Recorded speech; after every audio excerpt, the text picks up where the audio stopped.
Searching for parking seems more painful than ever sometimes. According to a 2017 report, motorists spend an average of 17 hours and about $97 per year searching for places to park. It's a problem not only drivers face, but local shops and businesses too. Remember the good old days when you would pile everyone into the car and take a drive? You'd arrive at your destination and park your car with no problem. No circling the block to find a space. There always seemed to be a parking spot. Then you would put your change in the meter and be on your way. Today, that's no longer the case. With millions of drivers on the roads and living in cities big and small, parking isn't as easy as it used to be. That's an issue for drivers and for companies that depend on consumers who just want to drop in to do business. With the global number of cars on the road projected to reach 2 billion by 2040, that's a lot of demand for a slim supply of spaces. ParkMobile has found a solution. Its 13 million users pay for on-street and off-street parking right from their mobile device. They can even reserve a spot ahead of time in garages and stadiums across the country. Whether you're looking for a spot in the moment or want to reserve a space ahead of time, ParkMobile CEO John Ziegler is on a mission to put you in the driver's seat, as you'll see in this week's Executive Profile.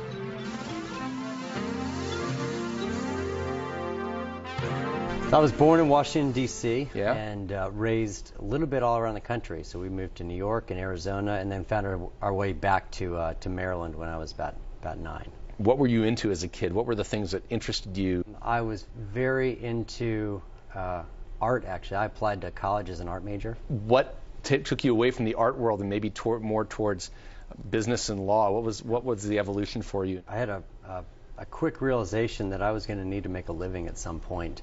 I would say I'm moderately risk averse, and so going to the art field was not the best one. So I moved over to an econ major and went from there. And did you go straight to law school after college, or did you take some time in between? No, so I was a little bit different of your college students. So I left college, graduated there and went into investment banking actually. And did that in Charlotte, then moved to Dallas, New York, and then San Francisco. And in that journey, moved into technology. So I went to my first startup in 1990, end of 98, a technology startup in San Francisco, so right during the big boom.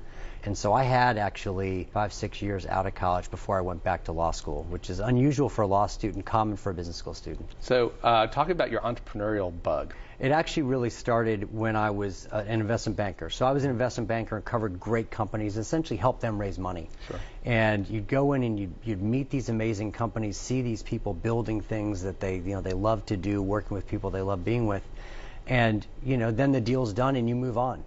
And what I realized is that what I wanted to do was be in a company and build something that I could stay with and continue to work with those people and build something up versus just move on and push the money around. You had been with Elevon at one point in your career. Correct. And then Ceridian. Yep. Not small companies. No, big companies. Big companies. What did you learn at those big companies? I think it was really helpful for me to understand how a real company works. With Elevon, I joined March of '08. And that's when the world fell apart. Right. And suddenly, the business model that was working great before suddenly isn't working the same. So how do you adjust that and adjust to unforeseen changes in the market? That's something that any small company needs to do much, much faster and all the time as it sort of finds its way into who it's going to become. You joined a company that started in 2009, but you came in 2015 as the CEO. Walking in the door, what did you see? What I saw when I came in was a company that had an incredible position in the market, brought a significant amount of value to consumers, to drivers, as well as to their municipal clients, had a first mover advantage, but viewed itself, I thought, in the wrong way. I realized how much opportunity was left on the table, because when I got the call to come talk to them about this position, I thought, God, I've never heard of that company before. I didn't know they were based here in Atlanta. And then lo and behold, I go on my phone, and I had the app in my phone. And I thought, they're based here. They're all over the city. I have it. I probably used it 2 years ago, and I didn't have any quarters in my pocket. And I forgot I even had it, and I hadn't heard from them in 2 years. How many more people are there like me? And I'm relatively tech savvy. So one of the first thing we did when I came in was say, we're no longer a payments company for municipal parking.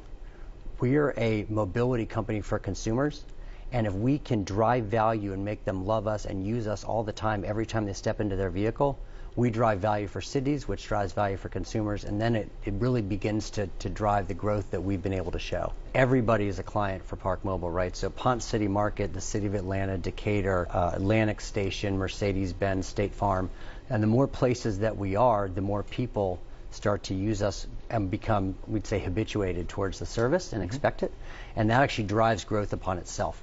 So Atlanta is a great market for us. And what's really been the most satisfying is when I came into the job, I would say on average 20% of the people that I talked to when I told them what I did knew what we were. Now it's probably more like 90%, and not only that, they love it. And that's just an incredible feeling to be able to do that, and a real testament to our product team, our development team, and our marketing team. So a year ago, BMW came on board as an investor, as the sole investor, correct? What has that done for the company? How has it changed the company? Has it changed it at all? It's brought access to capital that we hadn't had before, which is really important for a tech company that needs to hire and grow. And so that's great for us for the Atlanta area. BMW bought into the vision that we have, which is, our mission is to deliver smart mobility to every driver and vehicle everywhere. BMW realized that, hey, you know what? If we can enable services that vehicles and people are procuring, regardless of the car they're in, that's a huge market. They were our first in-car integration, so your BMW will actually park itself now, pays for its own parking session. And they've also brought access to other technology companies. We just closed a joint venture with Daimler. So Daimler is actually now a half owner of us. Right. And that brought transit and mobility services that we now can help bring to our city clients. So think of MARTA ticketing or light rail or ferry tickets, things like that. A lot of different things that we now can bring to drive smart city and smart mobility solutions.